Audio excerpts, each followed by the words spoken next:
everybody? Welcome to the IAG Thursday thing. This thing we do every Thursday, and heck, we even do it when we're at the track. Like today, I'm at a lovely pit race, which is out at kind of near Pittsburgh, hence the name. And we're out here the day before a Grid Life event. We were beating up on Jeremy Bailey's car, having a good time. But uh, I am joined in person by Mr. Producer Jordan himself, and he's going to help me co-host this thing today. Hey, how's everyone going?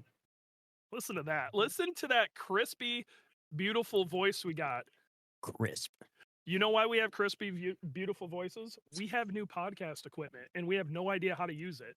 We do know that we can hit this button and drive everybody up the wall, which is going to be a really good time. Yes, Producer Jordan is not a robot. He's an actual human being, and he's helped us quite a bit. Warranty, unfortunately, is not going to join us. He had some family stuff he had to do, and I think he's currently on a train. It's a sticky situation. And then Randy did a great job at last second putting together a thumbnail for us. So, Thank you, Randy. Yeah, the usual crew. So today we are joined by an OG. She's been around a damn long time. What are you doing? You're freaking me out. Making sure you started it. I didn't start it, so now we started it. But whatever, we got most of it. So today we were joined by one of the Subaru community OGs out here, and I'm super stoked to have her on the show. She's been somebody I've wanted to get on the show for a really long time, but it has been conflicts with schedules and all sorts of crap, and it's been kind of nuts, but I'm super stoked she's on here. So we are joined by Mary Field. Whoop whoop. Whoop whoop, from All Wheel Drive Tuning. Mary, how you doing? I'm doing great. Man, I'm so stoked you're on here. How's the weather down in lovely Texas? You guys are south of Dallas? We are in Dallas. You're in Dallas, so it's actually a Dallas address. Yeah, we're DFW. We're just about 15 minutes north of the airport, that kind of thing. Nice. Yeah. Weather's hot. I mean, it's Texas. I mean, it's hot. It's unpredictable. But it's beautiful. It's great. I love it. How's Exploring. the Texas Subaru scene going? Well, we're getting ready for Subi Fest next weekend. Yeah. So that's a big deal for us. We are having false fall. That is true. We are having a false fall. That is correct. Yeah. You guys call it false. Yeah, it can change in a single day. Yeah, we get like a day that goes back into the 70s and like late October. Ohio does the exact same thing. Yeah. Well, I live in Tennessee now, so it's just yeah, right. It's just like spring it's fall until it just bleeds into spring, and we get one day of winter. So, I tell you, I'm lucky that way. But you guys at least have a dry heat. We have this swamp ass thing that. No, we don't have dry heat. No, very humid. Not as bad as Houston, Dallas but is in the middle of my hair says differently. Yeah. Right by the ocean, though. It's pretty bad. We're not that far. 5 hours. Not that 4 or 5 hours. Depends on if you drive a fast car or a slow one. That might be the most Texas thing you're probably going to say. It's only like 5 hours. Most people, especially on the East Coast, if it's 5 hours, they're flying. Like, there's absolutely no way they're driving. Anything more than 30 minutes, they're like, that ain't happening. Like, the Midwest, they're like, anything over like 4, 5, 8 hours, whatever. But Texas, they're just like, what? And that's only like 22 hours. Like, what's wrong with you?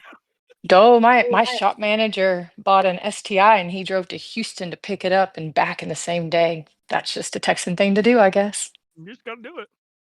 Just gonna do it. All right, let's talk about cars. Who cares about the weather? Yeah, fuck weather and cars. Or weather and whatever. I'm kind of bleh today because I didn't get a ton of sleep, so bear with me. All right, first off, let's talk about all-wheel drive tuning, and then we're gonna get into cars. Okay. All right. When did you guys start? There was a need.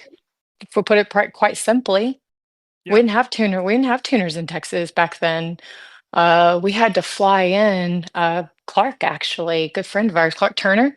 They used to have to fly him in a couple times a year, and that obviously is not going to work when you got a Subaru scene.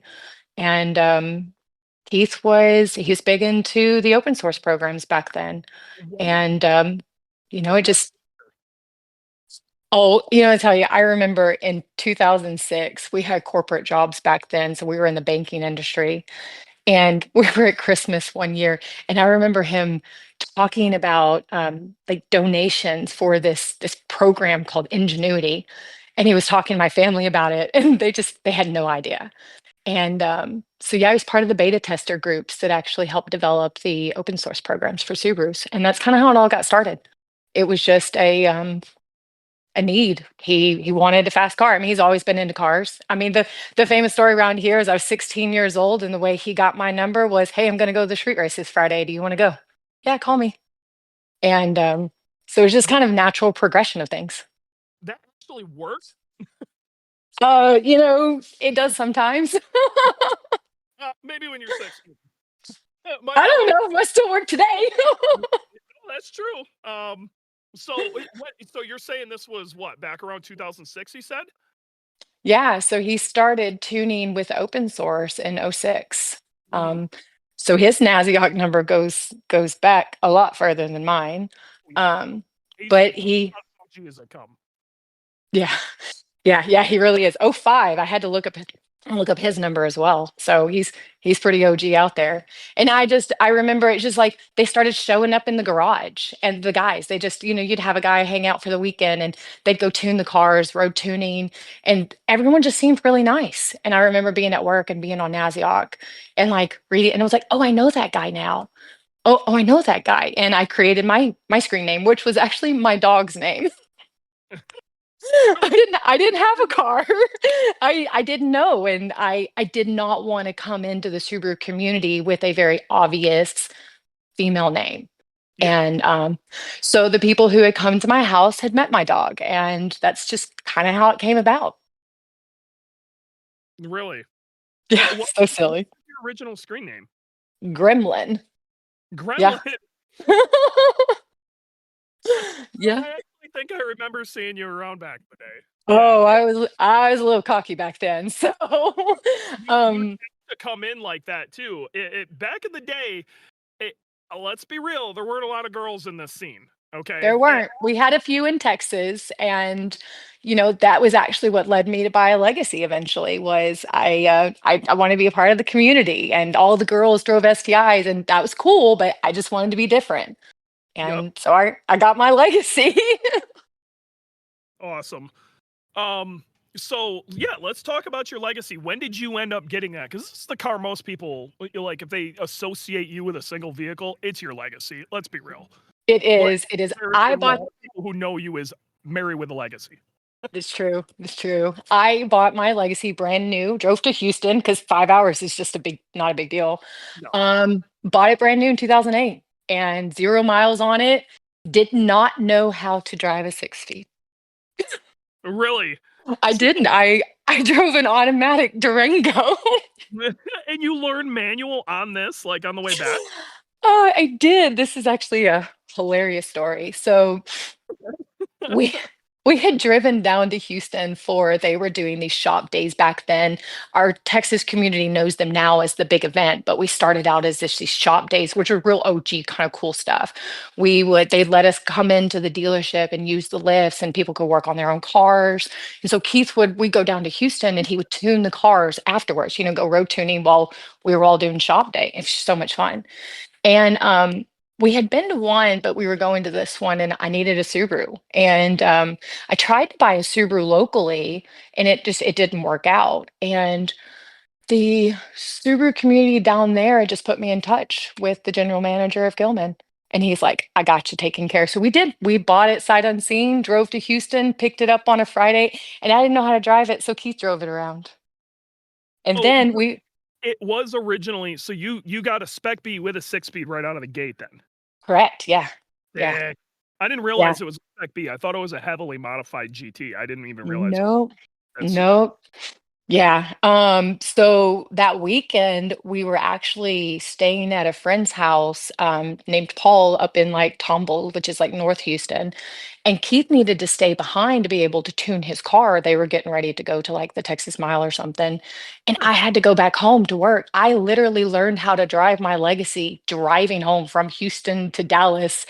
And, definitely broke it in properly.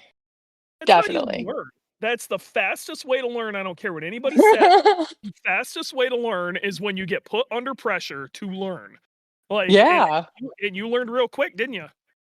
I sure did. I think most people, would benefit by being taught like this. Like, this is how you're gonna have to get around this week, so you just have to figure it out, thrown off the deep end. It's kind of the story of our life. Like everything we do is just kind of like, well, you gotta figure this one out because nobody's gonna tell you this answer. Yeah, And I think that's really the whole getting started in the OG days. They were so much different than what they are now. Like I love our community now, and I loved it then too, but it's just so different. Um, yeah. we were very disconnected. I mean, social media wasn't what it was, and back then nobody knew each other really. And Your so you your local community, especially, like, the section on Nasiak for your area of the country was Mhm.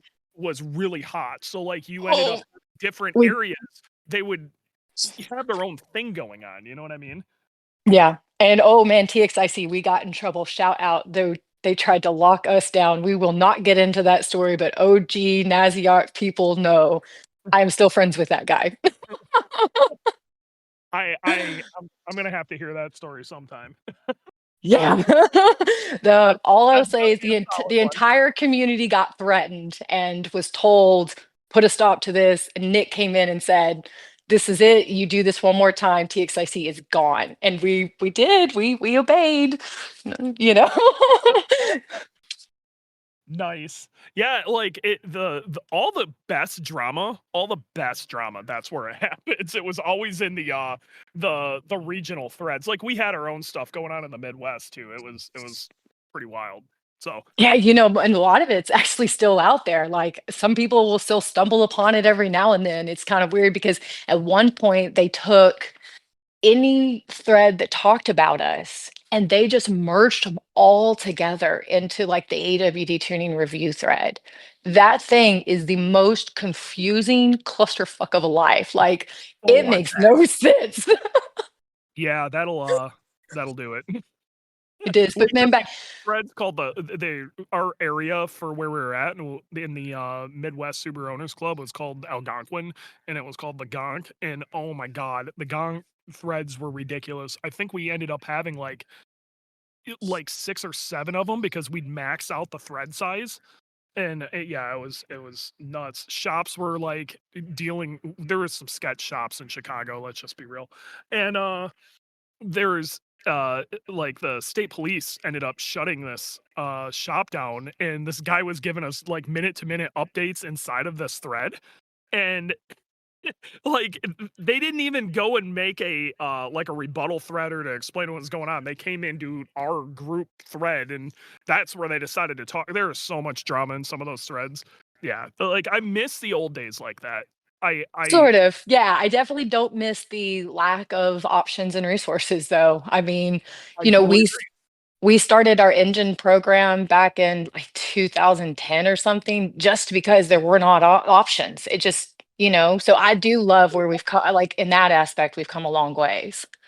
Yeah, which Okay, is let's we're go back to OG days. We skipped there, right? Let's not digress here because the OG days are where it's really I at, wanna right? touch your car, okay? So, you got this Legacy, you learn to drive stick, okay? So, you got this sweet Legacy Spec B, you picked it up, it sounds like new off the lot in what, oh Brand new no 08, and I said, just like every other Subaru owner, I'm only gonna put on an exhaust.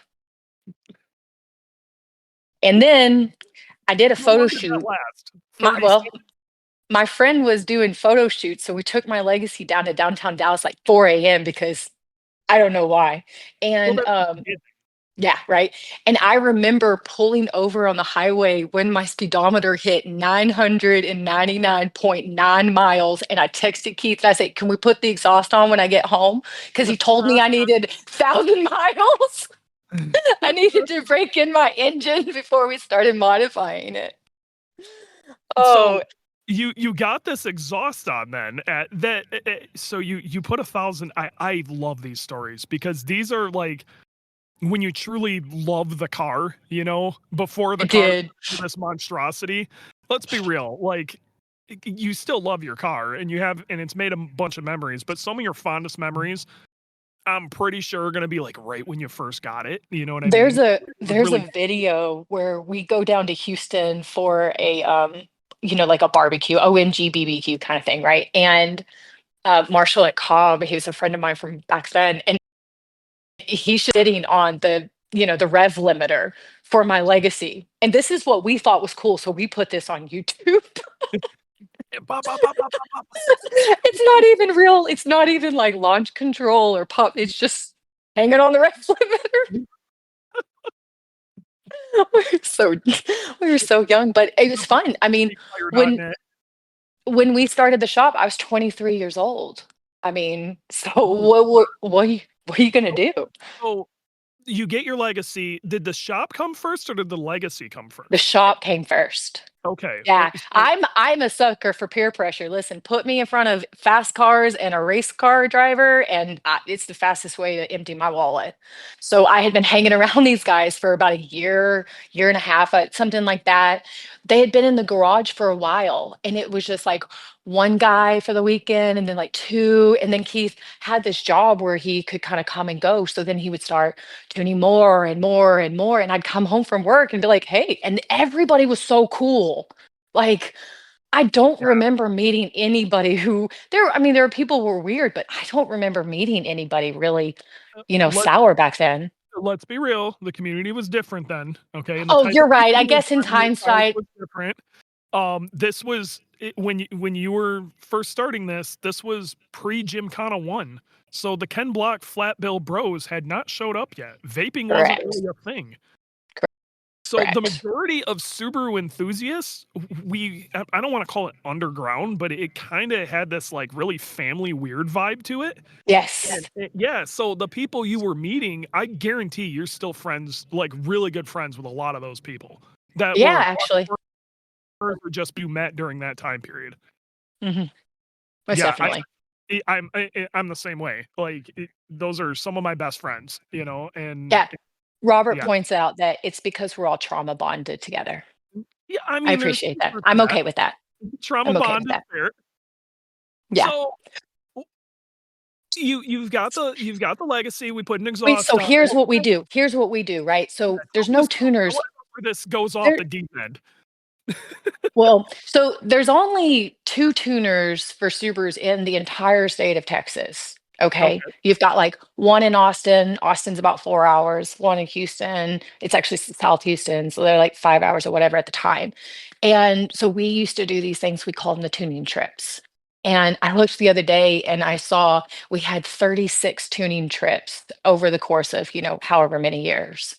And that meant we would just go on site. We would just get in the Legacy and we would just drive it to Austin for the weekend and then stay home for the next and then go to Houston the next weekend and then San Antonio and over and over. And the And what would best you time do? I Would re- you guys meet a bunch of people? You'd set up a bunch of people to be there, Yep. to meet to tune? Yeah. Yeah, Okay. and so we'd find someone, your local DIY guy that did all the installs, and, Sure. he would do all the installs, and we'd hang out in his garage. And, oh, yes, some of the best friendships in the entire world were formed in a garage in Austin. Like, Install days were a thing. I don't think and they anybody were does that so anymore. much fun. We used to do those all the time where we'd get people together. I don't a lot of you guys probably don't remember this stuff, but you know, you would plan an install day and then you'd have 10 or 15 people come over that were all gonna like go stage 2 or whatever. And you'd have like let's say 3 or 4 people kind of knew what they were doing, but like 20 who didn't, but it gave you a bunch of hands and they just oversaw what everybody was doing to make sure they were doing it correctly. And you'd you'd mod a bunch of cars and then tune them all on that same day. Like install days were a riot. It was, and for us, it'd be an all weekend thing. So we'd be in Austin for 3 days, and a lot of times people would put us up in their house, which was just like giant adult sleepovers. I mean, adults, we weren't adults. Who are we kidding? But Yeah, giant sleepovers, and that was just so much fun. you're still playing And Smash Brothers. and it's just one of those things that we did this tuning trip around Texas, right? So we went to Corpus and then Austin and then San Antonio and then ended up on Houston. And what I love about it is so we had like been on Naziok and I had never been to Houston before in my entire life. And we roll into Houston at like midnight and I knock on this guy's door and I was like, "Hi, I'm Mary. It's nice to meet you. I'm here to stay at your house for the weekend. Please don't be a serial killer." And he's to this day is one of our best friends. And that's just how you met people back then. You just did. Yeah. And not only that, like, so the community in Texas at that time, and I'm gonna make some assumptions here, but Texas was not full of base model Subarus and Grandmas driving them around. So the majority, there wasn't like a community before the community. I'm assuming the community really took off there after the WRX hit, and it was a turbocharged car, and you could modify it and have a good time. So most of these people are modified. So there's not like Actually going to them say out that there. Keith coming in and offering the tuning solutions, I really believe that that's what really spurred the Subaru community. There were a lot of mechanics at the time also doing this, right? So Keith was just the tuner, but Dallas had a mechanic. I think he's a shop owner now. Yeah, Houston had a mechanic. I think he might even be a shop owner now. San Antonio as well, Austin. I mean, the guys that were doing the installs for us down in Austin, they work for Comp now. So it was one of those things like these people are real, still instrumental in our community. And but Keith was the one who kind of I feel like was what really we've really brought it all together. I mean, I don't want to take credit like that because they brought me to the community. Like it wasn't me making the community big. It was just I just knew a lot of people and I feel like we were able to connect the Dallas to the Houston to the Austin in a sure. way that no one had done before. And it's still hard to do because you're right, it is nowadays it's 4 hours is kind of a little bit longer than it used to be. Yeah, I mean, age can kind of melt motivation a little bit, but that is something that I think is kind of been lost on stuff because we have a Subaru community until we had a Subaru community. Yeah. Like we didn't get the WRX until '02, and this was after like Honda's already had a really strong community, and we obviously muscle cars and the Volkswagen people are, they had their stuff going on. So like you guys were basically the beginning of Subarus in Texas, and that is super cool to hear. But you also got to think of it, you guys were doing open source tuning. Um, Before that, you got to think of what tuning options existed. There wasn't shit for tuning options. I mean, Well, unfortunately, I do know what existed before because they still do show up at the shop every now and then. yeah, what a UTEC? I see. Hey, listen, we broke the record for the Texas Mile on a UTEC. That's impressive. How long did it Listen, last after you broke that record? uh, whatever. Hush you. But listen, we're skipping though, right? We had Pikes Peak first. A lot of people don't even realize. So we're new on the ground, right?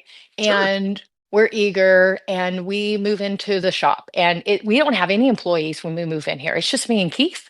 Yeah. And so we have to go find us a tech because we got a big 5,000 square foot shop and a dyno that will be here, any day now, that kind of thing. So we needed us a tech.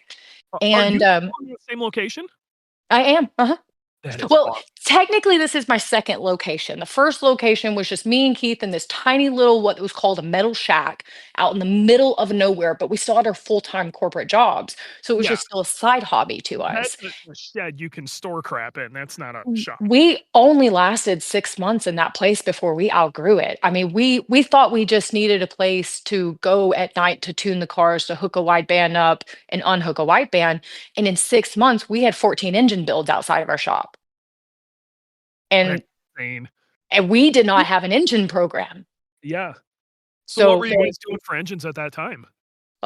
there was a guy in Tyler, and it didn't work out, so we won't talk about that. So then we Yeah, moved on to a place in Fort Worth, a machine shop in Fort Worth that they specialize in like Volkswagens and Harleys, and it worked out well enough until we started, making enough power and started finding that, it wasn't working.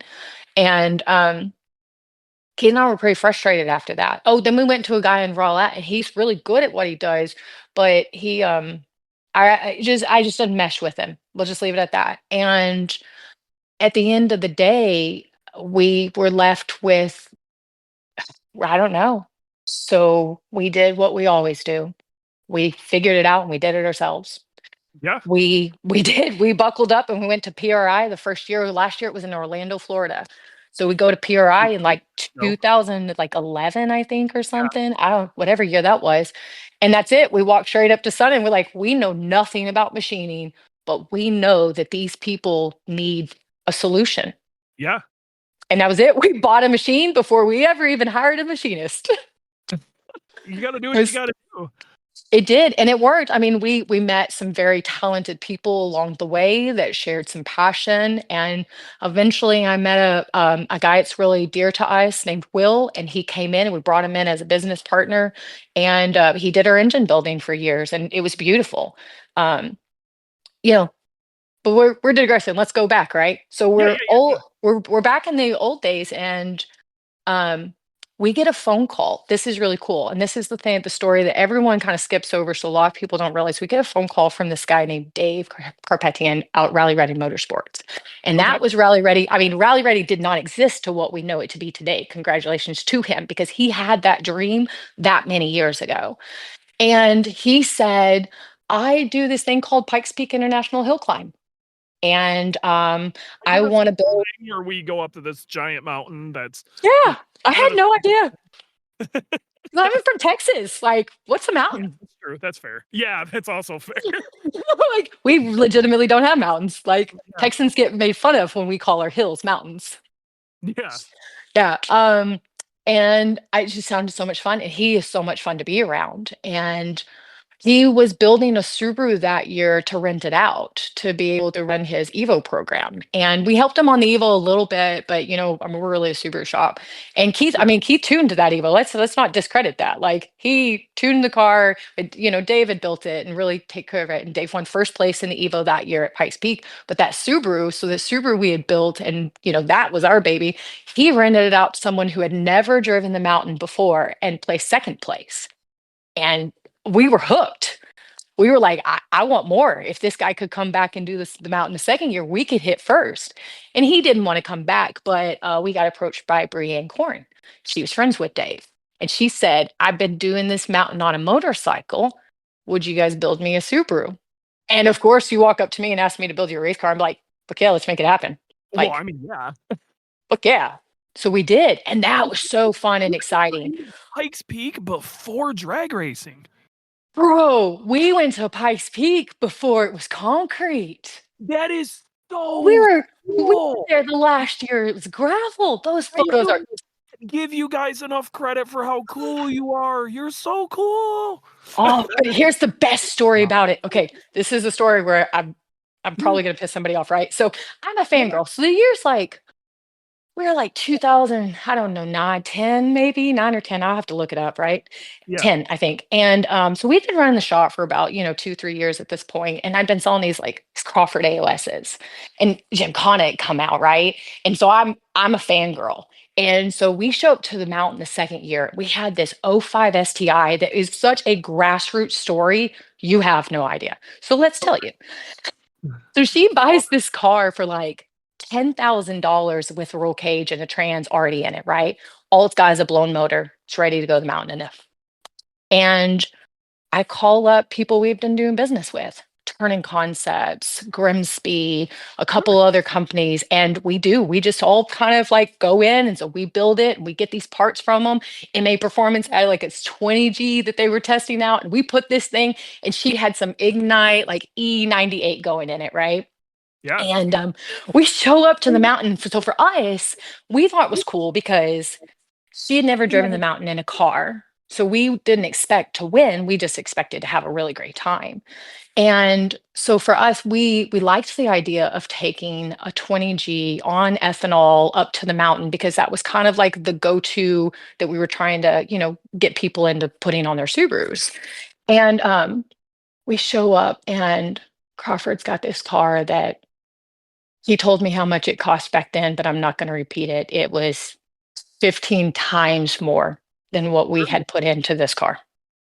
This So thing has Crawford performance back when Court Crawford was probably still running it, right? correct. Okay. And Are you they talking to Court himself? so I walk up to Court and I say, "Oh my God, I'm such a fangirl of yours. It's so good to meet you.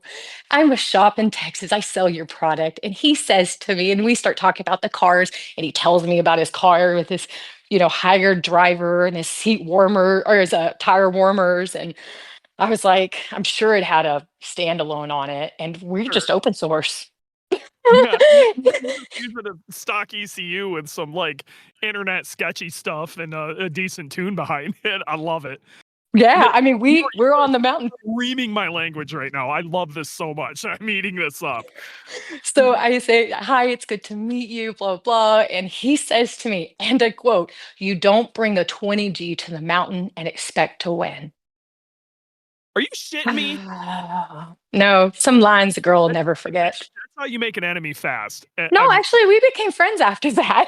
Tell you what, so stuff like that has always Because you been know what happened? massive motivation Yeah, you for know what happened?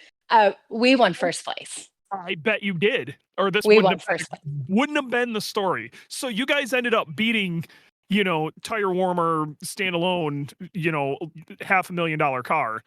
Dude, seriously, it was so much fun. Just the So whole good. With a experience. 20G on an open source, dude. Amazing. I love everything about that. So, um, man, you guys were so effing cool. So Uh, then we move on. So we do them out in a third year, but that third year was the year with a lot of drama, and they bring everybody back in the qualifying, and that's a story for off air. And ultimately, that's the one where we had rain, we had lightning, we had hail. Evo went off the mountain, the whole thing. Anyone who knows about that Pikes Peak from that the final year of gravel, because the next year they paved everything. We got fifth place. So, we went home, but it was raining. She didn't have windshield wiper fluids, like, or wipers at all. It was a great job for what it was. But Keith and I were kind of done at the mountain, and we were the only ones that went up that third year. Everyone else was kind of like, I'm ready to do something myself. And that was the year we met Will Wortman. And we met him at the drag strip. yeah. People just started wanting to take their cars out to the 8th Mile strip because it was close. And we show up and there's this guy just running like, So, let me sixes. so Yeah, I wanna put this into perspective here real quick. What are we talking like 2012 now? If I 11, 2010. 2010, 2011? Okay, something in there. Huh? Now, the Subaru drag racing scene at that point was just starting to explode. Correct. Okay. All right. Yeah.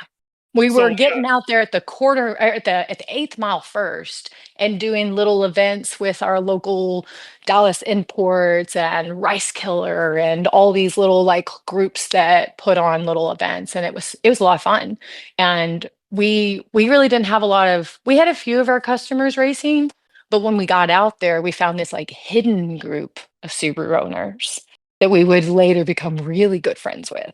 And that's what really led us into drag racing is we show up and he had this '04 STI and he was just a lone ranger and just was at the 8th Mile strip with it every weekend. Worked on his car, tuned his car, didn't really have friends, didn't, just alert kind of thing. Yeah. And it forced us an introduction because I was like, oh, I don't know him, so I don't want to meet him. And they drugged me over and they were like, "You two need to meet. You will like each other." And I'm absolutely so grateful for that because he would come on eventually as a business partner with me and Keith for a little while. And it was beautiful. And that's what led us into drag racing. He's the one who taught me how to drag race. Keith would be out here.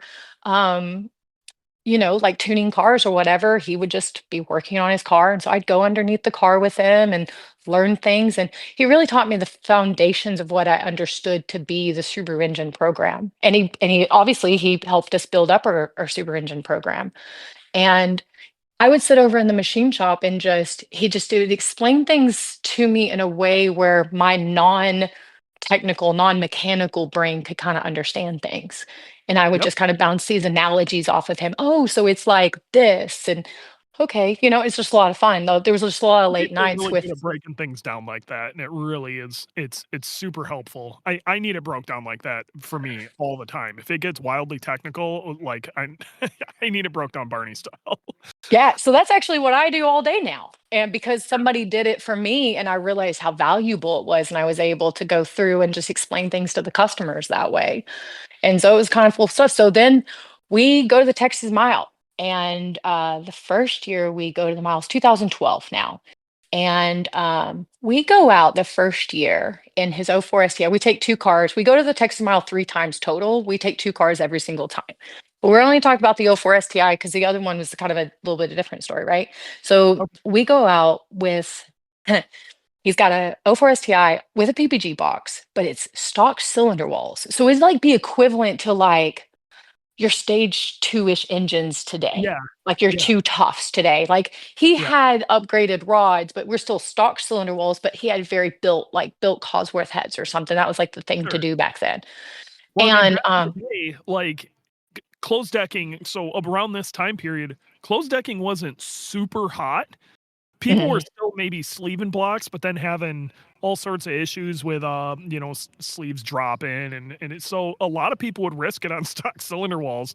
They would just, like, try to go easy on timing and just turn the thing up and pray to God it Right. lasted. And that was what Will had always done. He had just always been real easy. He'd been running stock cylinder walls. He'd been testing it with like we ran nitrous on that engine at one point in time when we were doing some racing. But we go to the Texas Mile and this engine's got 20,000 miles on it.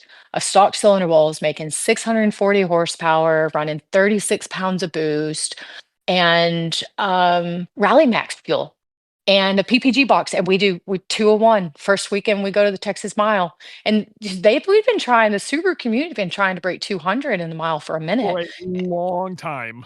Uh-huh. And Will just shows up in the car he drives around town. It's like, "Alright." Yeah, I'm not kidding you. I do not recall if that first year what our safety equipment situation was. I don't remember. I'm sure Um it wasn't pretty. Probably not. Yeah. Um, and we did so we do 201 in the mile, then we change the setup, we go back 6 months later, we do 200, we change the setup again, we go back a third time, we do 200. He crosses the finish line at 200.00. My friend gets this picture, and then he wipes out. Ooh. Bam, done, 200 miles an hour. You know what I'll say about Subaru, so he walked away. I mean, he was bruised, but he didn't have to get in an ambulance. He had some safety equipment, but not the kind of safety equipment that he It's should the have. GD STI. So Yeah. it's got that halo bar that goes up and around. Those still to this day are, the GD chassis is extremely solid and has saved a lot of lives. It It is a really did. really good chassis. Yeah, and that was it. That was kind of it for the mile, and that's when he taught me how to drag race. We came home, that year to October of 2013, and, I was like, I want to start learning how to race. So we had been building this car. The second car we had taken to the Texas Mile was a car called the Mexico STI. And what was neat about that is that we were one of the first shops in the US to break 800 horsepower on a GR chassis. Mhm. So I met a lot of really cool people during that build, like the guys at TPG. Oh, they were huge. Ali Ashfar at the time, that Yeah. was another really good contact. I'm sure He, there's a million of them. John at Darton, we became really good friends with Darton Sleeves. I'm a Darton girl through and through. I will always be. Huge shout out. I believe in sleeved blocks, but I also am harder on my cars than most Subaru owners. So it's not one of those things that I think everybody needs. Ollie, Um, that's crazy you bring up Ollie. I mean, he was massive. So a lot of people don't know who that is. Ollie was the owner of ESX. He invited us out to Las Vegas in 2012. That was so neat. He got to introduce me to Tony Ruggioli Racing, so TRP. He got to introduce, I got to meet Speed Factory back then. Like, I was such a fangirl. There was this guy named Jeff that was like kind of like a thing in the Subaru community. So it was really nice to see some Subaru people out there. Yeah, I'm a sucker for people who just put effort into the community. I love it. Yeah. And that's something you get with this is awesome here in old school community stories. So yeah. Man. Oh my God, when we were in Vegas, do a podcast on ESX too. No, I'm thinking about that. That needs to be done. That'd actually be really awesome. Yeah, we need to do that. So when we were in Vegas, they were putting like dual, what was like FP0s on that BRZ. Yeah, that was like one of the first years of the BRZ. Mm-hmm. Yeah. Yeah, I remember going to, that was the first year I went to SEMA, was one of the first years of the BRZ, if not the first year of the BRZ. And that was wild. Like every freaking booth had a BRZ in it. That was insane. Yeah. That was, wow. That was, holy crap. I'm getting old. Yeah. So when we move on, so we're building this car called the Mexico STI, right? And the problem with this car was he was running. You said this was a GR, right? So now we went on from the GD, we're on a GR. Okay. Yeah. And so we are running a callback support with that car back then.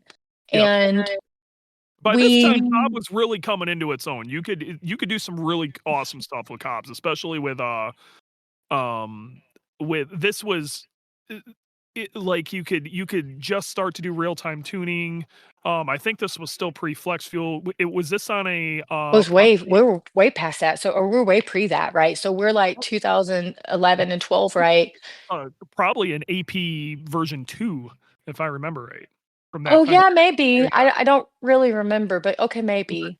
Because here's the thing. We weren't called Pro Tuners back then. We weren't allowed to be. Nobody was. And no, I'm sure it's not true. Things. No, what I'm saying is we had asked to be. To get race. Like that's where all these like bro tuners started popping up, was during that time period too. So the thing is that we wanted to be called Pro Tuners, but we had called Plano down the street from us. And we weren't allowed. We weren't allowed to be called Pro Tuners back then. And you know what it was? We go to the Texas Mile, and the third time we're there, or one of the times we're there, and we start having this issue. But the problem is that the driver can't communicate back to the tuner what's really going on. And there's not enough gauges, and the GoPro's not making sense. And all we know is the car keeps going slower. So he keeps telling us, add more. And Keith will add more, and the car keeps going slower. What we later learned was there was just simply a developmental problem or thing that just Cobb hadn't come across yet. And what was happening was when we were getting to the top of 6th gear, it was engaging flat foot, or flat foot. It was engaging flat foot. So it was looking for 7th gear when there wasn't a 7th gear. There's no 7th gear. Correct. So every time we just keep giving it more and more, it just keeps getting to that point faster. Yeah. So eventually, that engine didn't survive that. And we go to a Cosworth Pectel with that car. And shout out to Jeff Perrin. Yeah. Jeff worked with Keith. They'd spend some late nights on the phone because Jeff also had a Cosworth on his. Like, I think names. We're throwing out Jeff Perrin now, dude. Yeah, I love these people. She knows a lot of people, man. Yeah, she knows. I'm telling you, Mary is OG. Like, dude, I love them. Names you guys don't understand. Like, they came from somewhere. Oh, how about Grimspeed, right? We were the 3rd vendor ever with Grimspeed. It was just Justin Grimm, his wife Molly, and Rich, and that was it. Yeah. Again, it's crazy how many people don't realize like where some of these names came from. Is usually it was the dude's last name. Yeah. Cobb was Trey Cobb. Yep. And he was from right here in DFW. Yeah. Then he sold his company, and he's out doing Trey Cobb things now. Yeah, right. So we where are we? we've moved on to so we're building Mexico STI, and he Yeah. so the thing is he only comes in town the night before like an event like IFO or something. And in his world, he does legitimately live in central Mexico. It wasn't actually, it was before people called the streets Mexico, okay? Yes. Yeah. Um and he didn't have any seat time. It just boiled down to lack of seat time. It was all it needed. And he'd show up and he didn't know how to launch an all-wheel drive car, and so he'd break an axle. I mean, we broke pinions of rear diffs. I mean, he ended up going with like a Modena sequential at one point. Like the guy would just throw money into it instead of just time. And that Yeah. became a little frustrating because he It'll do it. just needed time. If you don't put the effort in to see what the results are, you won't know what the results are. Yeah. You can't spend your way out of not having any seat time. No matter it doesn't work that way. You So can't he log said, your way out of seat time. yeah, so he says to us, "You need to test my car before I show up." And the problem is that so Will's our drag racer, but the problem is Will's like 6'2", 250 pounds, whatever. He's Sure. not fitting in this car with the driver is 5'4", 150. Like Will's not fitting in this car and doesn't really care too much for the attitude. And he's Yeah. like, "I got my own car to drive anyways." He tries to get into the car, but again, doesn't really fit in it very well. And he's more of a road racer, not a drag racer. So I say to him, oh, me, me, me. At this time, this is 2013. I had been doing nothing but filming racing for 6 years straight. And I say, I have always wanted to learn how to drag race. I am your size. Why don't you let me? And he turns to me and he says, "Oh no, girls can't drive." Listen, that is the second most expensive sentence my husband has ever heard, only next to "I do." That's so funny. I Ah, actually think women have a genetic advantage when it comes to drag racing, and I think they could actually make better drivers, and a lot of it is because they don't get their heads clouded with testosterone. It's more of like task at hand kind of stuff instead of like. it- I know they say women get all emotional, but when men get like amped up, they stop thinking. So It's yeah, kind of like that dude from Flatfest, that Ye LS Subaru. He kept running his mouth. yeah, Yeah, yeah, it's yeah, stuff yeah, like that. yeah, yeah, yeah, yeah. So It's at this time, my legacy, I mean, I look around and I'm like, well, clearly I need to prove this guy wrong. So obviously my legacy is making 430 horsepower and 430 foot-pounds of torque, and it had been there for years. And it kept telling people, don't mess with perfection. There's no reason. If I upgrade my injectors, I'm gonna have to upgrade my intercooler. If I upgrade my intercooler, I got to upgrade my fuel pump. And it's all perfect harmony. You don't need anything more than 400. yep. Well, clearly, I needed to turn my perfectly good, reliable street car into a race car just so I could prove somebody wrong. So this is the spark that starts you into drag racing with your legacy. Did it Yeah. just have an exhaust? I no, at this point it's got like a parent top mount. We've been testing E85 on it since 2009. Okay, so And we're talking like basic bolt-ons. Are you still stock turbo or not? no, I had an engine failure. My oil pump seized on me when my engine was only like 11,000 miles, something like that, the first like 9 months or less than a year of owning it. And so I did a stage one build, we'll call it that. It was like stock STI rods with drop-in pistons, Sure. rehoned a block. I mean, there was nothing fancy. I think I put some GSE stage two cans in it because we had gotten them from, I think like maybe the Mexico STI or something. Somebody had given me a set of cams out of a build that they just didn't want anymore. So we put them in Okay. my legacy. I don't know where they came from, so it doesn't matter. And so I was running a Deadbolt Superzilla 55 trim turbo back I then. haven't heard about So Bolt in a minute. There's another. mhm. You're just dropping these OG names. I loved my Deadbolt turbo. It was so beautiful. And I sold it and it lasted for a long time to the next guy too. It even ate, like I went through 3 Grimspeed up pipes, like the flex sections back then used Yep. to be like 1 layer and then 2 layer and like 3 Yeah, layer. they were blowing out all the time when those things first came out. Yeah, They, and my turbo ate it and would still just keep on going. just whatever. Yeah. One So time I remember catching the flex section, it was completely like had seized the wheel, and we were like, "Oh shit!" And then oh, it still worked. still fine. Let's send it. So you the owner of Mexico STI or whatever says women can't drive, and so how far down the rabbit hole did you go at that point? Oh, right away. So Will had updated his car, and so I bought his 35R he had gone to the Texas Mile on. So I went Okay. straight from 20G to 3582. Yeah. And I went straight from stock location, everything to a full race twin scroll kit. Oh, I went deep.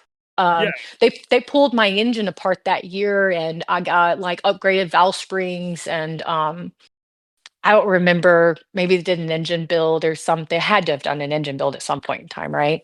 Sure. And so I get so in 2013, he wrecks at the Texas Mile in like October. And in November of that year, he puts my car on the track for the first time and he races it. And it was this show that like we had wrecked at the mile, but we weren't going to let negativity stop us from continuing to do life. I once heard a thing that said, success is determined based upon your resilience to negativity. And I really liked that. And like, how resilient are you to the negativity that happens? I can feel And yeah, and so we did. And that summer of 2014, I had these underglow lights on my car, like in my footwell, because we had been traveling around and, I needed light, whatever. And Will would just show me his footwork out in the parking lot over and over and over. And then I'd get in the drive seat and I'd do it and he'd watch my feet over and over and over. And that's literally how I learned how to drag race. just through that. That's super cool. So Yeah. when was the first time you put this thing on track? I'm pretty sure you didn't just hop on track and everything was just like I sort of kind of, I mean, for me it was because I didn't know what I had zero experience, yeah, like nothing. I'd gone from like this mildly 400 horsepower to 650 horsepower, and now I needed to figure out how to race at the same time. And yeah. So how fast did you like when you first started going out with this thing, well, what listen, I took the record home for the fastest legacy in the US that year, just 6 months into racing. You ready okay. for this? An 11-1 golf clap. I mean, it was different times. And I think that's how I really became friends with like Junior, for example. He Yeah, really encouraged me before I ever even met him in person. Just go after that legacy. He actually had tuned the legacy record. And so it yeah, was just this kind of like fun. And I eventually became friends with all of them. And oh, I was definitely hooked by that point.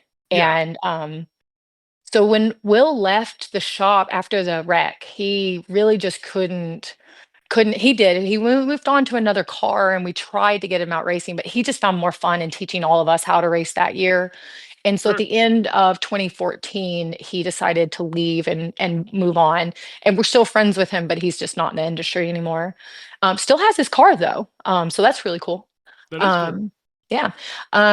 And I went, oh, I had started shit talking online. Well, I hadn't started. I had been shit talking online for Right. You years. just started right then. Yeah, it's just Okay, I starting. drag race legacies now, so now I can shit talk.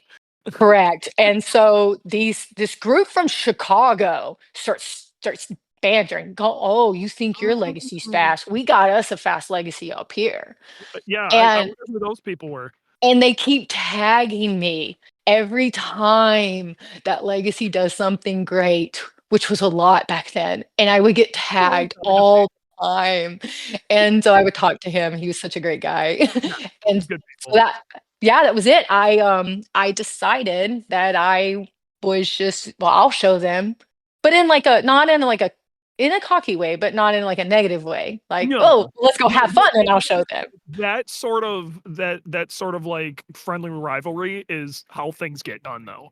Like, that's records are set, it pushes people to do new things, like, that's always better to have.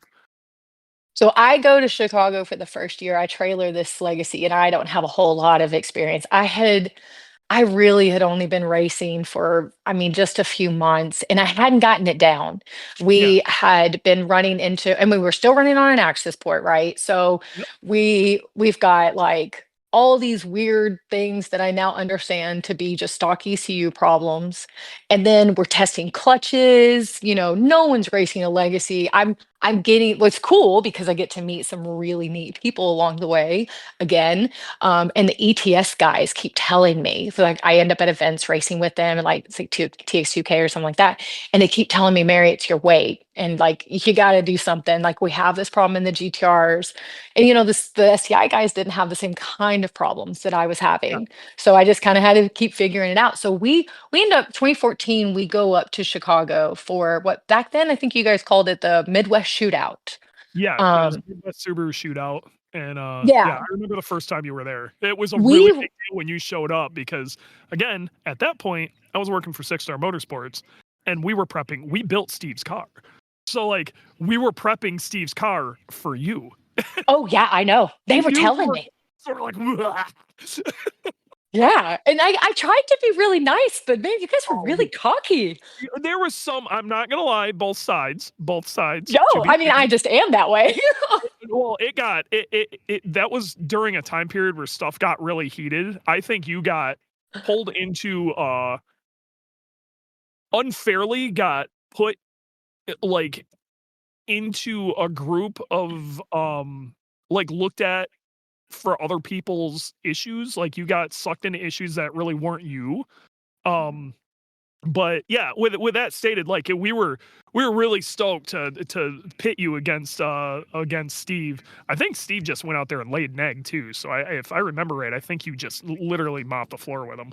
I think so. I do, you He's too. a great guy, but yeah. And then dude, Junior and I raced each other, and what did that they had the I don't remember, but so we raced each other at the time. I don't remember how horsepower he's making, but it's like, a lot more than mine. And I beat him, and I was like, man, this is awesome. My 14.2 1 to his 14.8 or something so bad. Like the Yeah, track yeah. it was so bad. What do we ended up renaming that event the Subaru Brake and Axle Shootout Yeah, and because oh my god, and you couldn't get. Oh man, I remember that exact year. Like everybody got maybe 3 runs if they were lucky because everybody was just breaking their shit. And like it was. everybody was. It wasn't like And then one we group went, or another or a particular type. It was everybody. It was stock except for cars. me. Except for Yeah, me, well, but yeah, that is important to play into the story though. So we go up there and everyone's breaking everything. And I think some people blew up some turbos that weekend. Um, everybody broke everything. that was the weekend that we had the axles break. No, I think I came home and I broke my trans. That's what that karma was. I'm 90% Um, sure I broke an axle there too.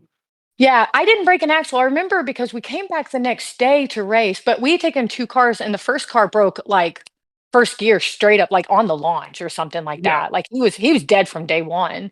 yeah, And my legacy lasted, and I remember being like ha ha ha ha. And then I went home, and the next weekend was streetcar takeover, and I loaded up my car by myself and I drove myself, and we're an hour and a half from the track. So I drove myself down to the track, and I unloaded the car, and I launched it, and I broke, and I loaded back up and made it back to the shop before Keith was even done tuning the car he was tuning.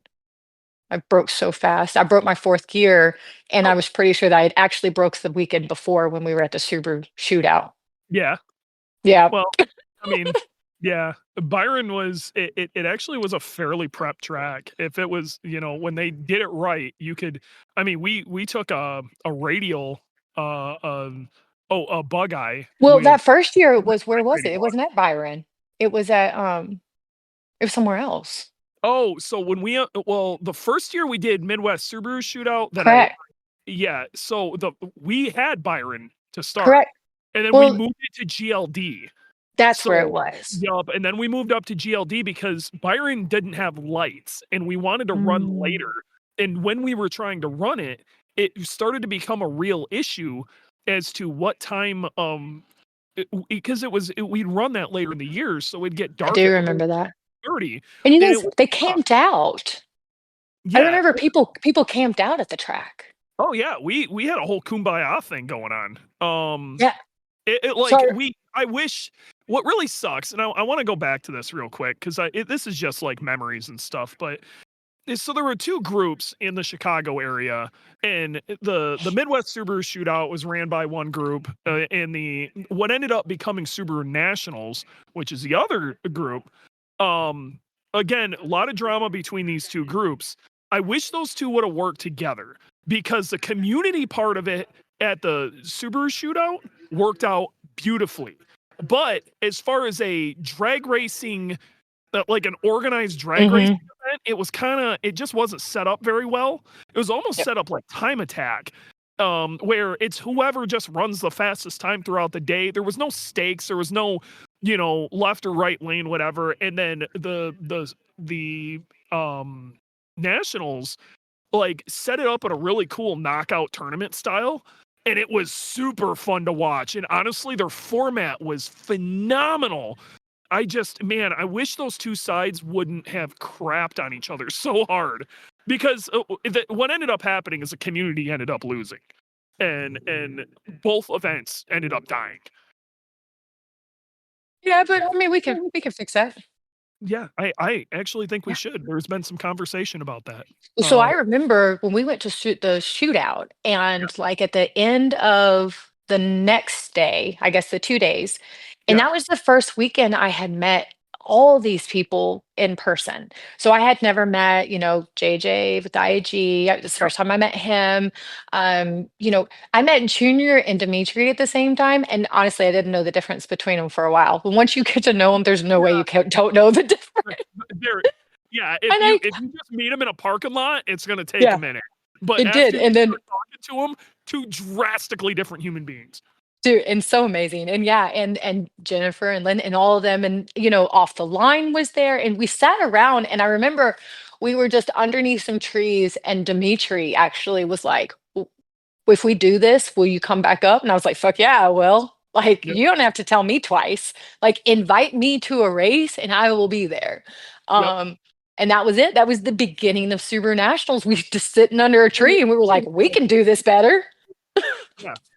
Yeah, and by all means, and I wish both sides would have talked more, because what ended up kind of happening is the one side who ended up really having the numbers as far as that local community and would have filled the stands, they felt pretty put out.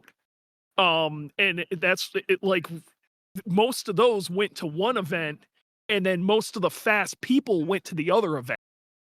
And that's what really screwed that whole thing up. Honestly, the way that whole thing went down, I know you have fond memories of it, and some other people have some really fond memories of it, but those of like us that were in the trenches with that, like it was the biggest thing that got me out of drag racing, because the amount of drama that happened in those couple of years, I just couldn't. It was awful. I lost so many friends. I was just constantly mad. Me and my wife ended up she was my girlfriend at the time, but we split for 6 months because I was just a horrid person to be around. That is not cool. Well, maybe then it sounds like both events needed to take a break so we can bring one back better than ever. I think I would love to see Nationals come back. Okay, I think the idea of it's great. I personally, I don't know how much drag racing I'm gonna do, but what I would like to see is because the community kind of went in a couple different directions. I don't think Subaru drag racing is dead, but I think it could use a revival. I don't think it has a good place to show itself. And then Subaru Time Attack has turned into a complete pissing match, which is, in my opinion, fantastic. I think we need someplace with a drag strip and a road course on the same premise. And I think there's a couple of them. The perfect one existed and it closed down, and that was in Kansas. It was Heartland. It had a perfect quarter-mile drag strip that was set up for NHRA, and it was fantastic. It was a very nice strip. And they had a very balanced road course, and it would have worked out. We would have did road course during the day, and it was all perfectly lit to do drag racing at night. It would have been just right in the middle of the country. It would have been perfect. But unfortunately, that doesn't exist. My idea right now is St. Louis actually has something that I think would work out really well. They have a drag strip right next to a it's a like a large, almost like NASCAR oval, but it's got an infield also, so it'd be able to do like a roval, kind of like a Daytona kind of setup. And I don't know how much it'd be to rent it, but I think it'd be worth it. And I think if we got like Subaru of America on board, and maybe the Subi Events crew, and we made it a full weekend thing, I think you could make a national pilgrimage of that. Well, listen, like I'll go anywhere. Someone suggested Portland. There's lots of tracks anywhere. You tell, like I said before, I love drag racing. Like Yep. if you tell me there's drag racing involved, and it doesn't conflict with something big like 2K or SEMA, like I'll do my best to be there. Absolutely. So nationals to me was a lot of fun. I don't remember. I mean, I had some drama, but I don't think I was involved in the community drama because I mean, I, we're from Texas. So, and yeah, no one from I can't Texas really recall came. what was in I'll even admit to, I think I lumped you in with people you didn't deserve to get lumped in with. It's not the Um, first time. yeah. So you and like it was pretty bad. It was real. It split our community in half in Chicago. It was really bad. And then it even split again. It was ugly. And it was bad operators on both sides.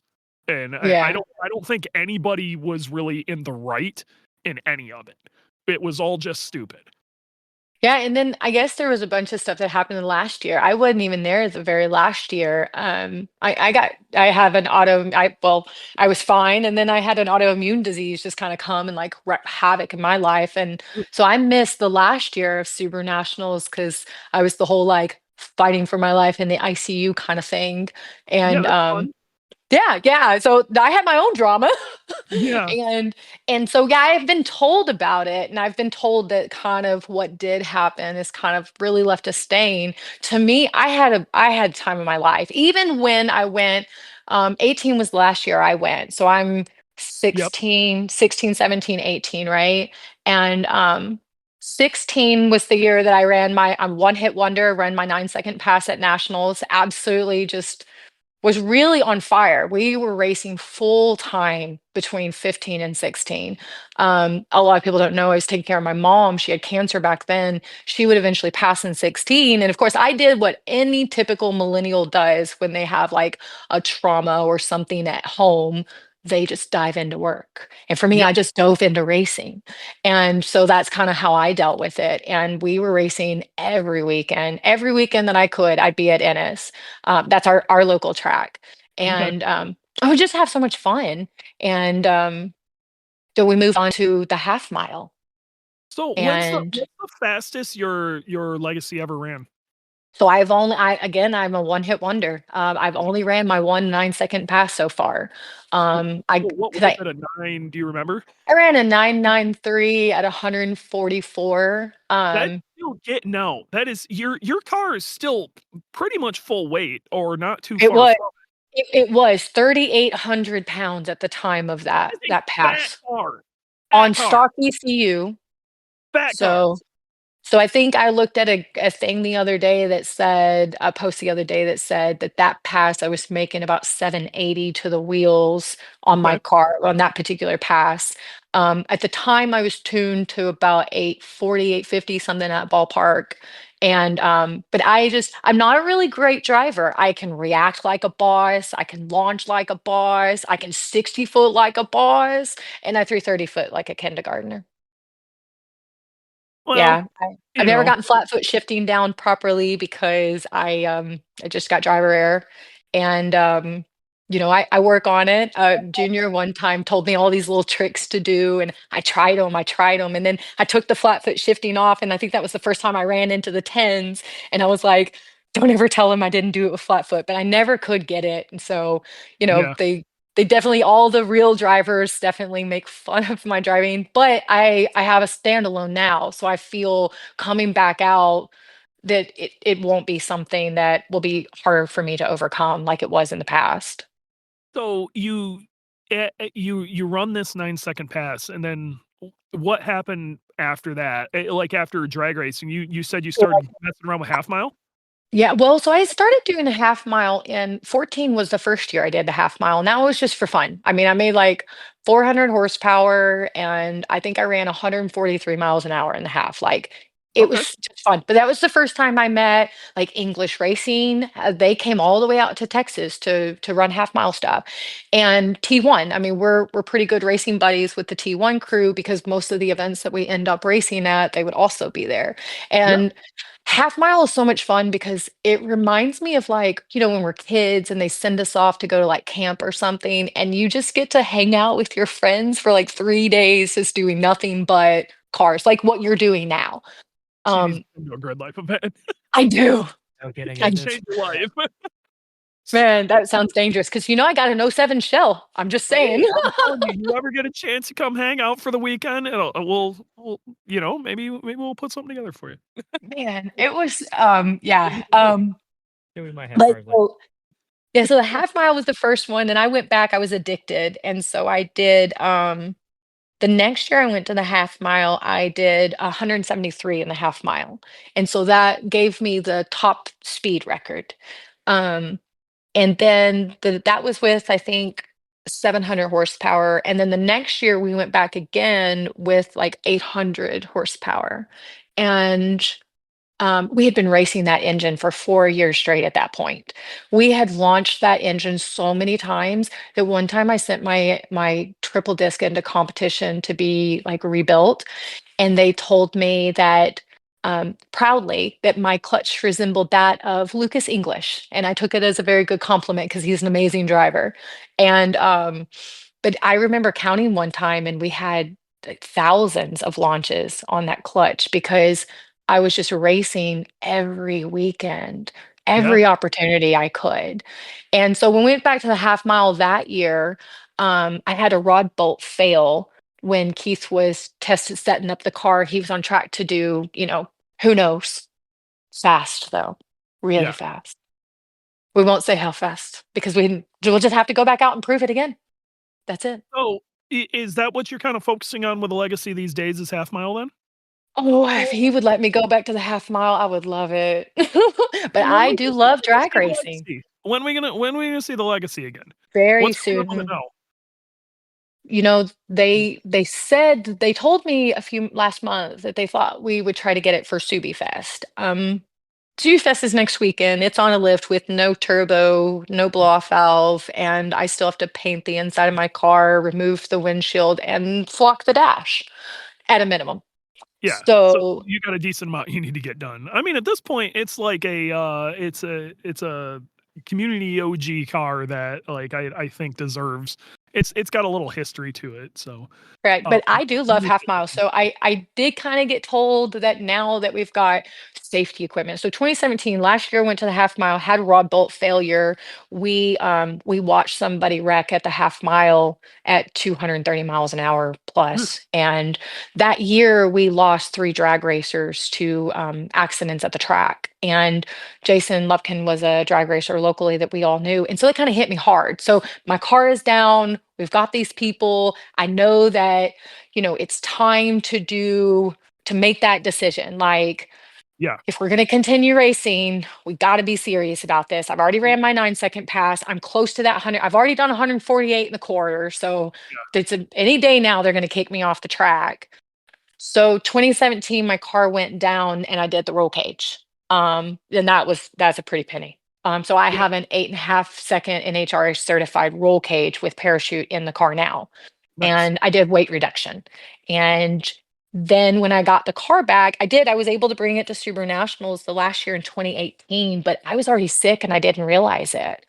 And we had I think we had wiring harness issues, but I was so sick that I just didn't feel like messing with it. I was just like, Yeah. let's just park it. Let's go have a good time. I only get to see these people once a year, and that's really what I'm here for anyways. Yeah. And then I had to park the legacy for longer than I'm proud of. But life happens sometimes. I mean, And Yeah. so 2019, I was just left fighting for my life, and that was the focus.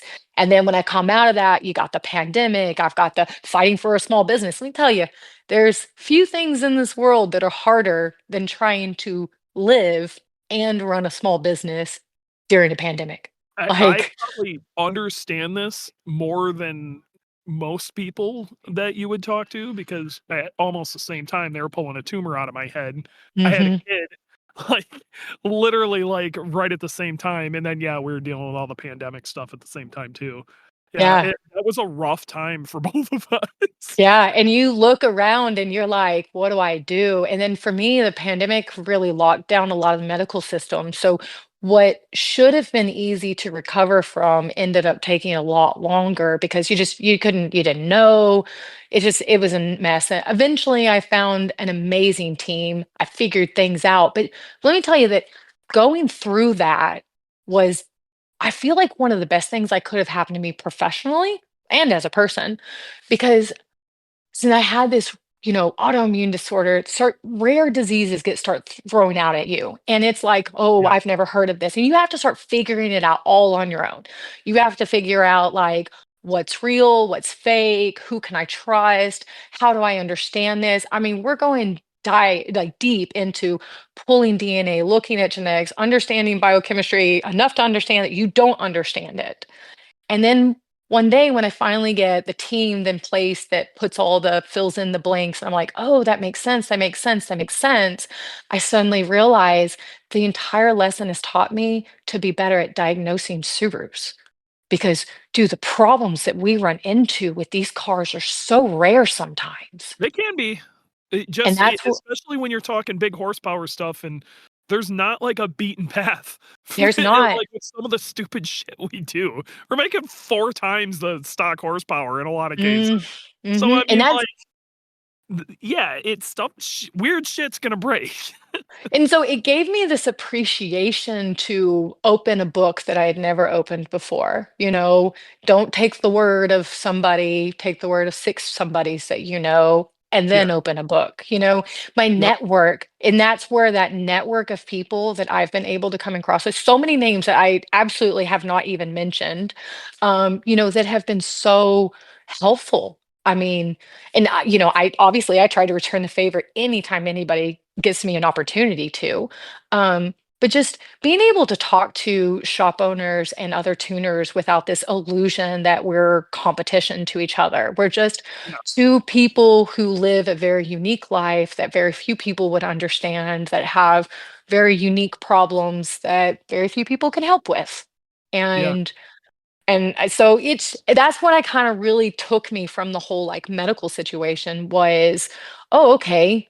I need to start thinking out of the box. I need to start looking outside of the super world. I need to start looking outside of Subaru altogether, but without leaving Subaru, right? I did Yep. try a little bit. Like I did the Infinity game for like 2 years. That was kind of boring. Um, but you know, yeah, I didn't even talk about my STI. With my race car, when I turned my Legacy into a race car, I needed a daily. So I'm like that meme that like buy a car, modify it, turn into a Yeah. race car, buy Buy another a car, daily, modify it. modify it, becomes a race car. Buy another daily, modify it till it's Yeah. a race But car. this one, oh, this is actually a really good story. So this particular time, we had been building these 2015 STIs for this group of friends, and they were like roommates and whatnot. They were like all a little bit different, like sleeved blocks, big builds, 600, 700, and 750 horsepower. And when they were all done, they had situations like life came up, and two of three of them decided they just wanted to sell the car. So they post them up for sale on that, like, 500 horsepower for sale site or whatever. And somebody local starts talking shit and they say, I bet this car is blown up because it's built by AWD Tuning, of course. And they say, I bet it's built up because nobody puts this kind of money into a build and then turns around and sells it unless there's problems. We would later learn that, so this is like 2016 when that statement was said. We Okay. would later learn that lots of people would put lots of money into their cars and put them up for sale right away. I mean, that's a pretty common thing these days. Yeah, it actually But happens a lot yeah. more. People build these monsters, and then they're like, okay, some people are just in it for the build, Mhm. and then they accomplish it, and then they're like, I'm kind of over it. Or maybe it just didn't do it for him and they turn around and sell it. Or the part of it they really liked. I've got a buddy who's really like this. The part of it he likes is the build. Like the end result is actually less exciting for him than the build. I mean, you had these situations where these guys had built these cars, and then suddenly they realized if they blew them up, but they couldn't rebuild them. They couldn't afford to rebuild them. So might as well sell them before they blow them up. And, that was just I think that fear, that Subaru PTSD kinda came into play. And, eventually, we would jokingly offer to buy one of them from I didn't know he was serious, and so that's how we bought Keith's STI. And, the brother called me up, and he's like, "They're talking shit online." And I see this guy online, and he says, "Oh, it's probably blown up, blah, blah, blah." And I'm just like, "Fuck that guy." You know what I'm gonna do? And I looked at Keith and I said, I want to buy this car, take it down the racetrack, and be like, bam, ain't nothing wrong with it, and take it back to stock, sell it. So I did. I just kept it for 2 years and drove it, and loved it. And so at the time, my Legacy made 820 horsepower. So naturally, my 15 STI also needed to make 820 horsepower. Well, yeah, because you bought it daily, so the first thing you need to do is make it a race car. Yeah, yeah. Well, all I had to do at that point, because it was all built. I mean, we had just built it for this guy like the previous year, and so all I had to do was like put a full send it tune on it. That was it. Change up Yep, some take the red AOS off and put a gray one on, that kind of thing. And yep. I drove that car to Subaru Nationals in 2016, and Facebook Live was a new thing back then. And oh my God, that car was tuned to like 40 psi, and we were at P&L. Um, and Keith had taken my Legacy to the track with all like the responsible people, and they were at the hotel, and I was left to my own devices with my own 800 horsepower race car at P&L, surrounded by, holy crap, the best shit talkers in our entire industry. My God, I'll I give you love that. everyone that was I'll there. give you You that, yeah. God, it was so great. And we just were running around, and I think there was like pizza, and I think there's like a business next door to P&L. People were going over and getting beer and getting drunk. I wasn't, because I was there for the cars. We had this car got put on the dyno, and this guy was like, I'll make 1,000 horsepower, blah, blah, blah. And he shows up, and I'm like looking at him, I'm like, but your setup is identical to my Legacy. Like 100% identical. Same turbo, same fuel injectors. Like, you're telling me it's tuned to the same 40 psi. And I'm like, okay, cool. I make 820, 850 horsepower, whatever. I don't make 1,000 horsepower, but maybe my dyno's just broke or something. I don't know, what if. So they put that car on the dyno, and OG Subaru people who were there will remember coolant showers. There's a there's a video. Yeah, I think I saw that video. There's a video. Yeah, yeah, And that's it. And it was so much, I mean, the entire just hanging out with everybody, just I mean, like I said, it's really what really gets me. Like anything. And 2K is not much different. It's just 2K is just like that without Subaru people, because not a lot of Subaru people that show up to 2K anymore. yeah. But I've been racing because I'm in Texas, so I race with most of the guys that nowadays are at 2K. Like, they're much faster than me. But it's the same thing. You just get around that energy, and it is just life changing and expensive, because I came back from 2K this year and just ready. Like, I actually came back ready to go race at 2K again. I'm not going to, but that's how pumped up and how unrealistic the energy made me. I'm like, yeah, let's do it. So, we should be seeing your Legacy in the not too distant future. I keep seeing you pop around with an M-Tron hat on. Is that what you're running on then as far as, engine management now? So I am not, but I went to Intron training this year. Ooh. Yeah, I was really excited about that. So Keith got invited to go to Arizona. EFI University hosted Mtron. Nick from Mtron came in and did a 2-day class, which was really cool. I got to meet Darnell Brown was there, and Taylor Curtis was there. They're the only Subaru people, so it was just kind of us. And it was really neat because I'm not a tuner, but I Yeah. came back from 2K wanting to know about my car, wanting to understand this world that only Keith had understood at this point. I had never had a desire to understand standalones because my car has always ran an access port. Yep, And but, I mean, the scene has just changed, and the reality is that on the sales side, we have to know about standalones. We have to know just as much about standalones as the technicians do these days because there's so many options, and these yep, options they're expensive. And, in my opinion, it's easy to justify the expense, but only if you understand it. And if you don't exactly. understand it, then you just get pissed off about It's having to also buy a really hard standalone. to explain to, some kid who comes in the shop that's trying to build something, why do you need this over, why couldn't you just open source tune it or something like that? There's so much more to it. I Right, and would the even beauty. it took a bit for them to even get me on board with it years ago. I love my M-Tron now. I wouldn't Yeah. trade it for anything. Well, we put an M-tron in Keith's car, 2 years ago, I think, maybe 3. I don't know, it's been a minute. It's been in there for a minute. He's just kind of been playing with it on his own, but we just don't have a lot of time. And so he got to a point with it where he could drive it and take it around to shows, but, just never really felt like, and it just turns out that once we went to the training and we got access to the beta software, it kind of everything starts clicking and you're like, Yeah, "Oh, this makes sense. This is amazing. This is so awesome. Oh my God." And it was like a big aha moment. When I did the roll cage in my legacy and I did 600-pound reduction in legacy, and then I ended up losing 60 pounds. The first time I launched that car with a roll cage was the biggest aha moment that I had in the legacy because suddenly realized I had been breaking drivetrain. I mean, I broke so much drivetrain while racing. Like it sure. didn't break engines, That was a fat but car. It'll I happen. mean, I think let's see if I don't think I can recite the list anymore, but it's something like 5 axles, 2 OEM drive shafts, 2 carbon fiber drive shafts, 6 different clutch setups, a front diff, a rear diff, a center diff, a pinion of a rear diff. I broke fourth gear twice in 2 different gearboxes. One time I broke my STI gearbox so bad I warped the case and had to buy another backup trans. I broke 3 output shafts.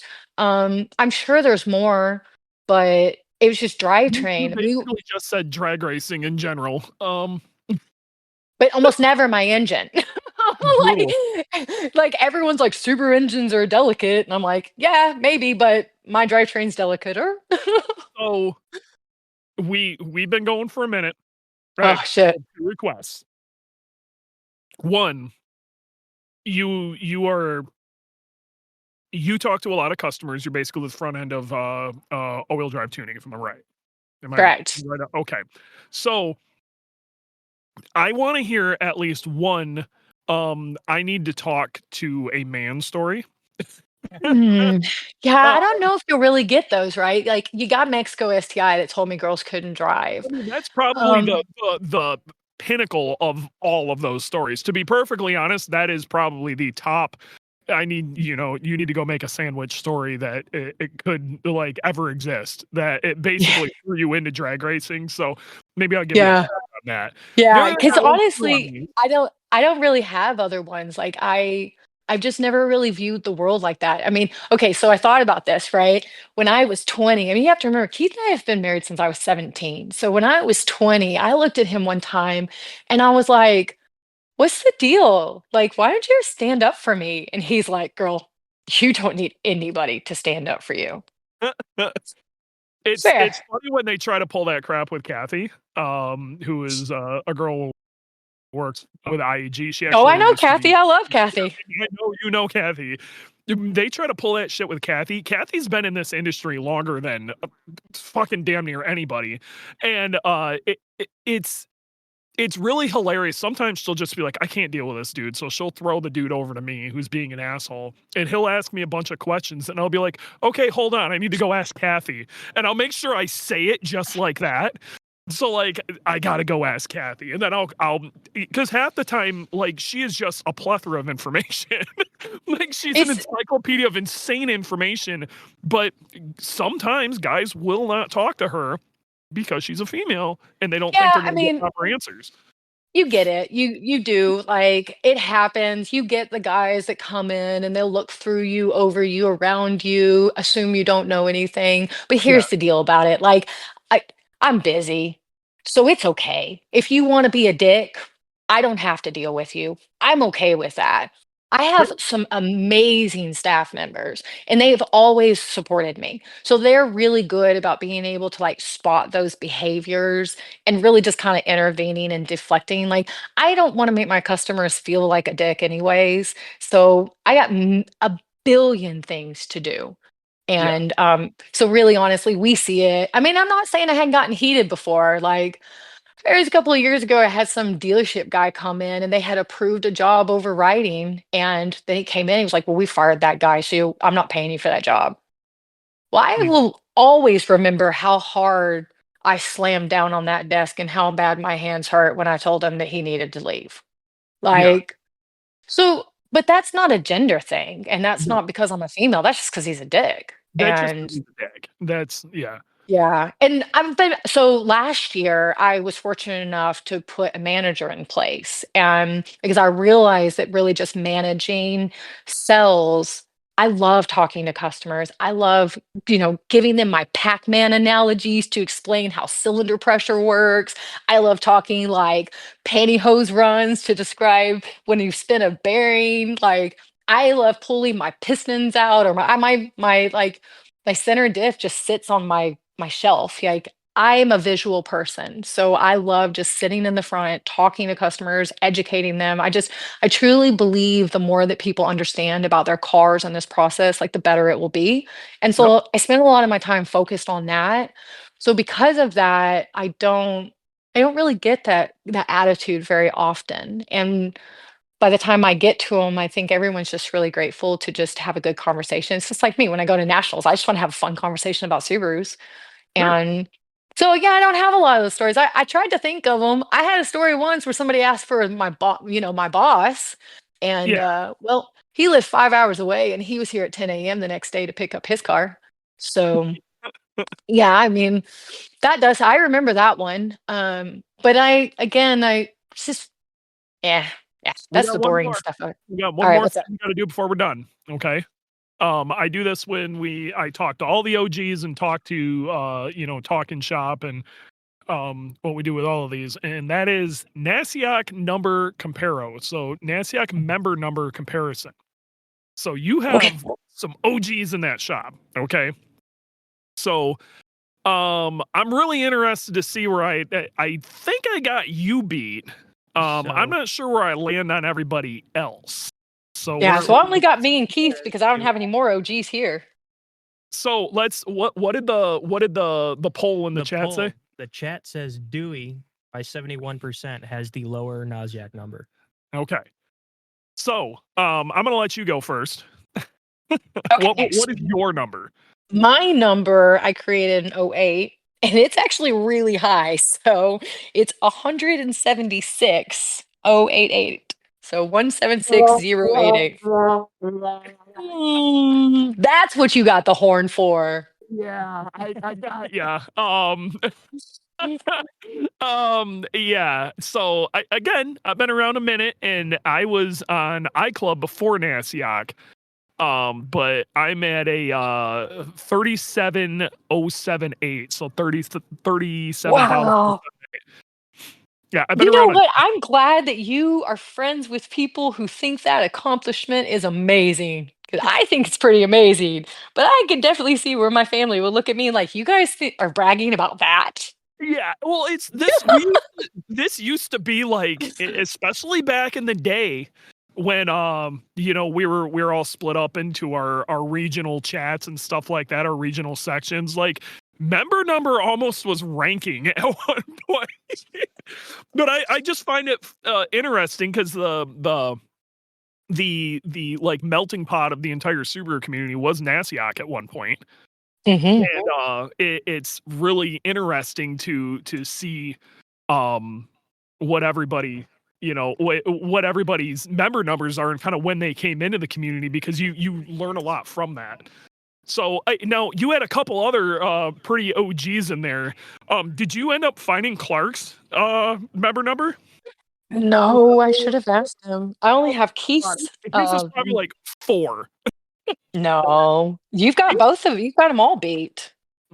No Kinda way. crazy. Yeah. we've had anyone beat Dewey yet. No, and I actually crazy. still considered myself like I came in with the O2 WRX crowd. Right. Oh, yeah. Yeah, so I thought of myself as a noob, and then like when I blinked, I became old. The eldest millennial. Mary, this has been a great Yeah. time. Okay. Yeah, sure has. Yeah, we need to do this again. I want an update after you get this car together, you get the legacy together, you go race a little bit. We need updates, okay? Yeah, so the legacy, since the last time it's been at the track, we are 700 pounds lighter. So I'm running a Haltech. I went to Mtron training and I would have put an Mtron in it, but I had already bought a Haltech before I knew about the Mtron. And Well, Keith told me if I wanted to wait for an Mtron, I could keep waiting, or I could get my car up running now and I could just continue with the Haltech since I already had all that in place. well, And I want to so I'm good. championship on a Haltech, so you can do some stuff with a Haltech. We'll see how that works out for you. I'm interested to see what your experience is with that.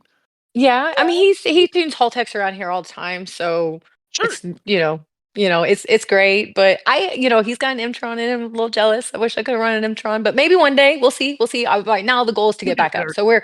So we're at okay. So we had 2000 cc injectors last time. We've got 2600s now. We Yeah. had the last turbo I ran was a 6870.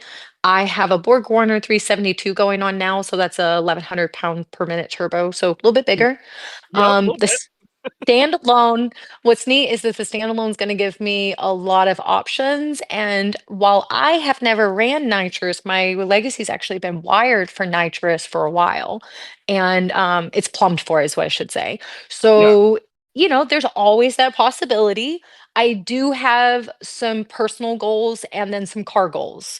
I will say it because accountability is a thing, right? My personal goal, I want to run a 9.2.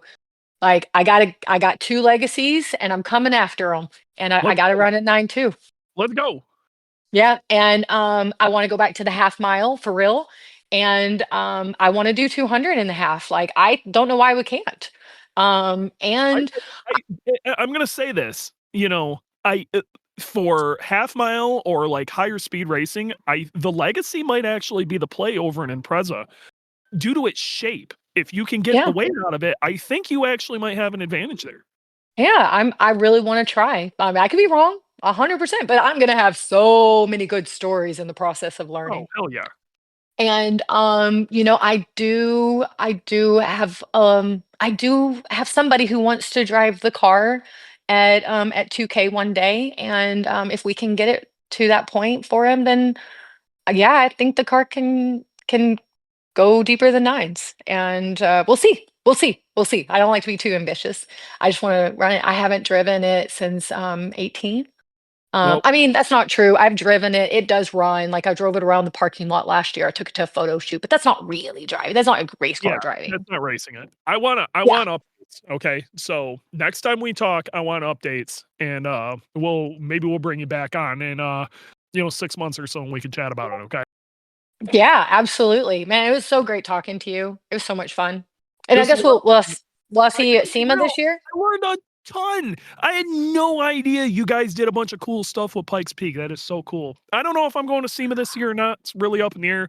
I'm almost for sure gonna be at PRI, but, SEMA. I I bought my tickets to SEMA. I'm excited. I am going to the women's symposium this year for SEMA, so I'm really excited about that. Probably going to go to PRI. We'll see. We've got a lot. We've got 2 babies coming in the shop. Like my shop manager's having a baby, and I am going to be a grandma this year. Oh my god. Like that's for real. Like my grandbaby will be here like end of the year. Holy crap. I'll be a 40-year-old grandma baby driving I a don't race even want to car. think about that. Uh-huh. That's why I was saying we do your sound competition. Grandma Mary, check it in. Let's do it. Oh my God, I Alrighty. can't believe it. So yeah, this has been a ton of fun. We need to do this again. And this has been awesome.